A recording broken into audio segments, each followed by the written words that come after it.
The Mountains to Sea Trail stretches nearly 1,200 miles across the great state of North Carolina, crossing mountain passes, countless rivers and streams, and weaving its way through the heart and soul of the state. Walking across North Carolina on the Mountains to Sea Trail will not only lead you to unspeakable natural beauty, but to many communities across the state that embrace the trail and celebrate those who walk its path. But the MST is more than just a path. It is a community in itself. We hike it, we bike it, we paddle it, we build it, we maintain it, we advocate for it, we love it. We are the MST. The vision for the Mountains to Sea Trail began to form and take shape over 45 years ago. And not unlike today, people back then were venturing outside to absorb more of what nature had to offer. In order to fully embrace where the Mountains to Sea Trail will take us in the future, we must first take time to know and understand how the trail was conceived, planned, and built for all of us to enjoy. Conditions in the 1920s and 30s during the Depression, the war, that people were hungry to get outdoors, and they found healing and reconnection and recreation, if you will, in outdoor activities. Jim Halsey, considered the key architect of the Mountains to Sea Trail, was a fresh graduate of North Carolina State University in the mid-1960s and was hired on to the state's Recreation Commission to pursue developing a statewide trail system. It became obvious that what we need is a flagship trail, a primary trail that people can relate to. The system plan was a network of trails, and it was just too overwhelming. People couldn't wrap their heads around that. So the idea was, is there within this particular network a most feasible trail or route that could be pursued? And that's where the Mountains to Sea Trail concept came from. Mountains to Sea was a no-brainer. It was going to span the state from the mountains to the sea. And you named it Mountains to Sea, right? Mountains to Sea Trail. You know, that's the name I've used all along. Yeah. I don't know that I claim the authorship of that any more than anybody else. And what about the white dot? Where did the white dot come from? It came out of my mind, looking at all kinds of different symbols and symbology, and trying to think of something that was unique, fairly, and naive as I was at the time, should be fairly easy to put up. Looking at lots of options, it just seemed unique to me. I kind of like Circle for its implications of continuity and long-term presence and cohesiveness, I guess, of a circle. It has no corners, has no beginning, has no end. In 1977, Howard Lee, then Secretary of the North Carolina Department of Natural Resources and Community Development, delivered a speech at the National Trail Symposium held in Lake Junaluska. It was there that he stated in his speech, "I think the time has come for us to consider the feasibility of establishing a state trail between the mountains and the seashore in North Carolina." I was a little nervous about making that kind of commitment because I had no idea how we would implement such an idea. Jim promised me that if we could move forward, he would certainly work hard to make sure that I didn't get embarrassed and that it would happen. And he schooled me. He actually told me how we could make this happen by bringing together private lands, public lands, and especially land that was owned by the federal and state governments. There was a lot of interest in him being the keynote speaker. He had a speechwriter, Steve Meehan, and I was the staff planner. And as I recall, there was a lot of back and forth between myself and Steve that eventually got to Howard. And that's the way this thing came to pass. Now Howard was the sole individual that decided to throw that line in about a trail from the mountains to the sea. Okay. And we had talked about that concept, but it was his decision to bring it out at that point in time. When we began planning the trail, for me it was principally a experiment and an exercise in geographic configuration of connections from place to place.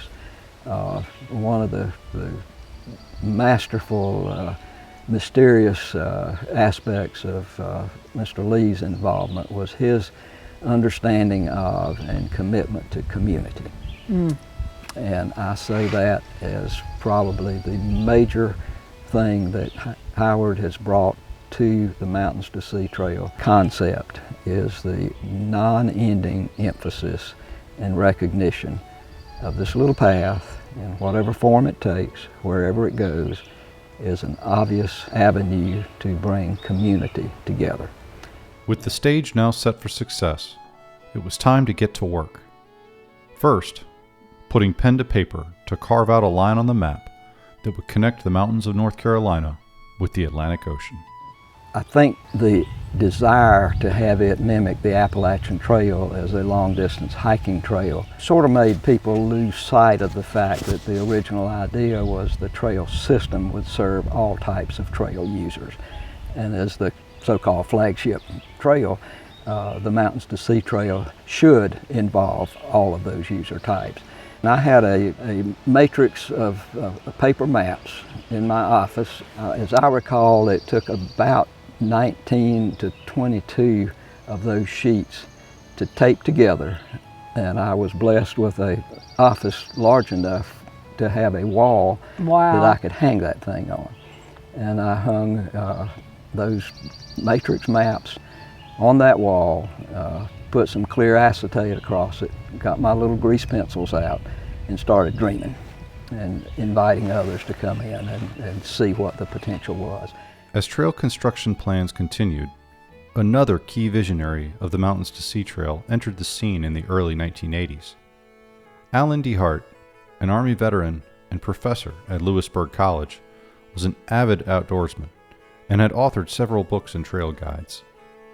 Alan took ownership of the trail's creation and brought many alongside him, including one of his students, Jeff Brewer, who would eventually become the first president of the Friends of the Mountains to Sea Trail Board in 1997. So I guess it started off with a Christmas present, with the book, Alan DeHart's book. And from there, I went to Lewisburg College and met Alan, and obviously he was the professor there teaching hiking and backpacking, and obviously authored the book. And so we immediately hit it off, great friends. I always saw him as a grandfather figure. We just struck up a friendship, and he said, hey, let's go do some trail research. And so it started first with his books, Virginia, South Carolina, on, spring break and fall break.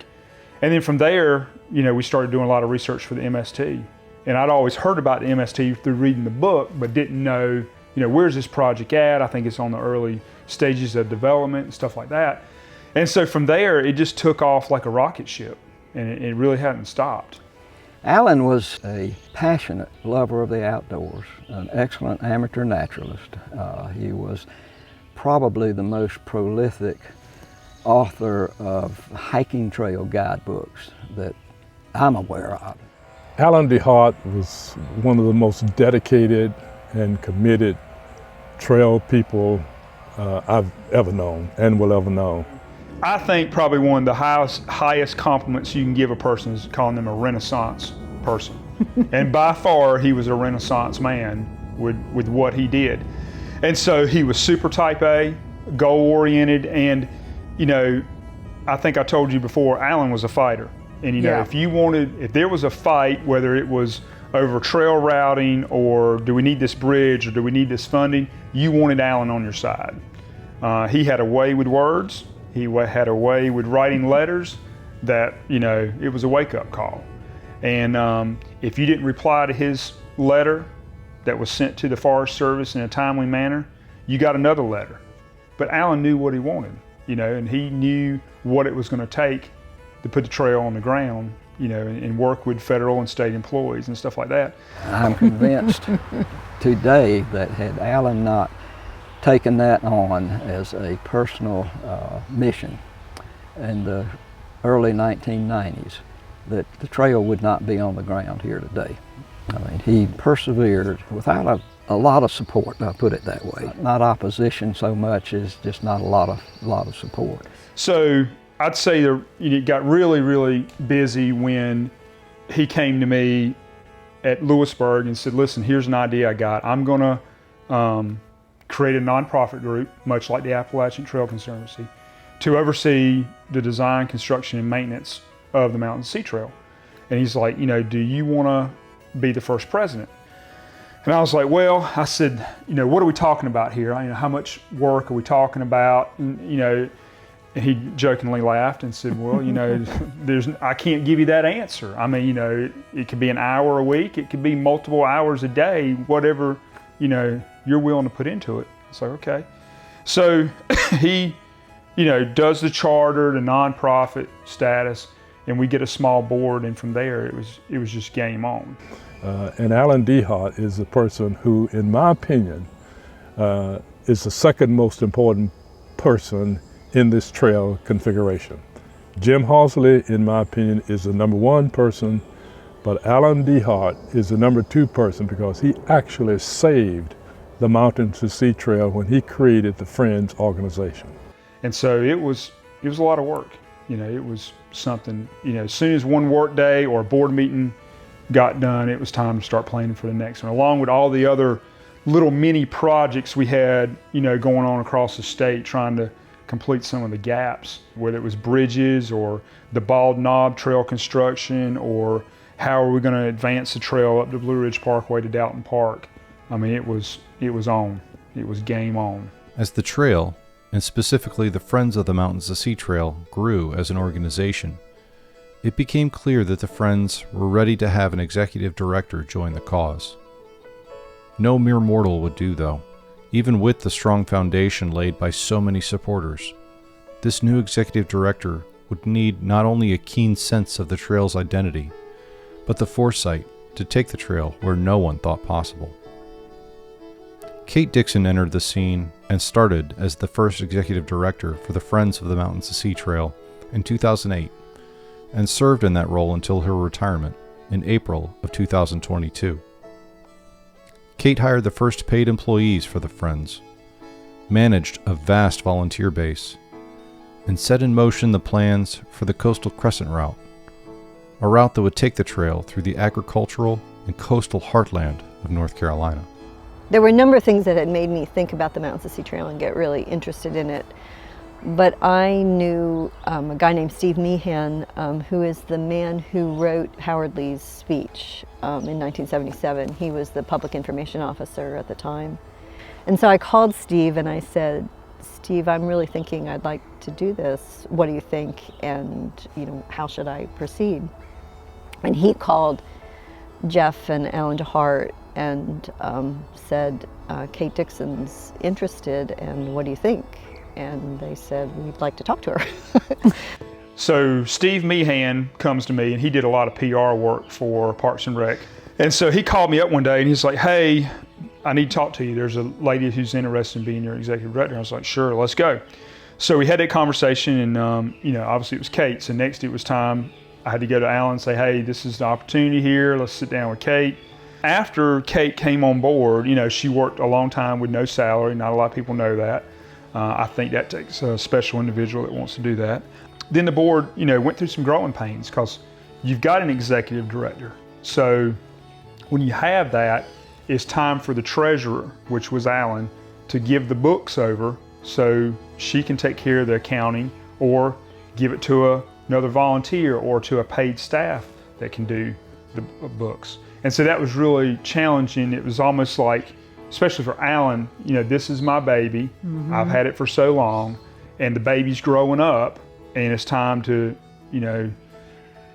give some of the information and some of the workload over to somebody else, like Kate or, another person as a volunteer to handle that. Kate is the one who put this trail and the Friends organization on her back and actually carried it. She never did this for money, obviously. Right. But she was never paid what she deserved in terms of what all she did and how hard she worked.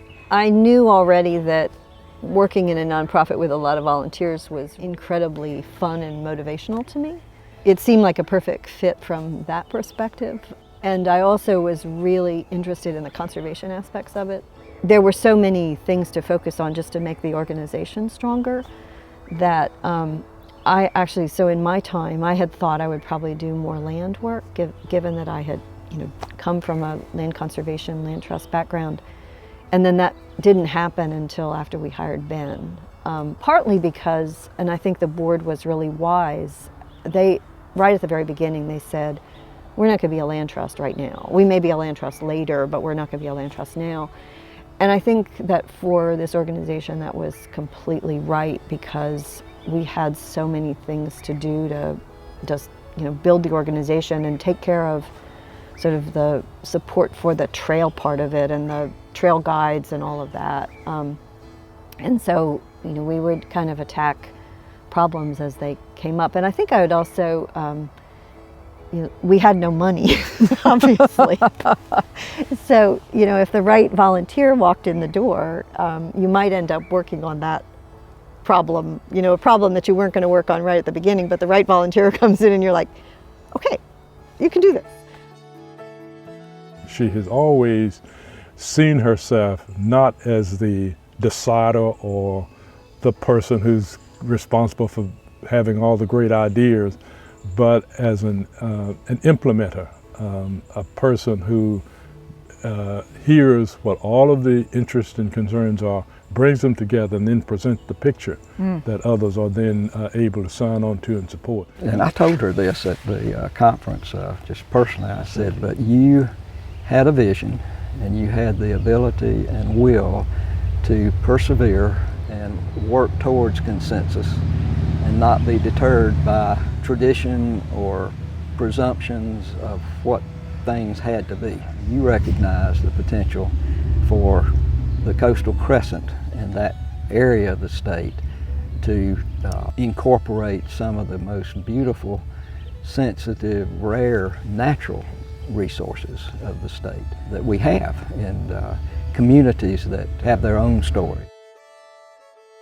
The next time you find yourself on the Mountains to Sea Trail, or any trail, take a moment. Appreciate those that had the vision to create the trail that you now enjoy. Each trail has a story that contains the names of dedicated individuals with a common purpose and a common passion to build something, create something greater than the sum of its parts that will endure for generations to come. And learn to respect the land, the people who have always been on the land, the people who have been on the land through generations under adversity of all kinds, yet it's still available in this place, this time, for you to walk on, for you to share, for you to ponder, for you to, get the good tidings of the wilderness, as Muir says. Go out there and get the good tidings.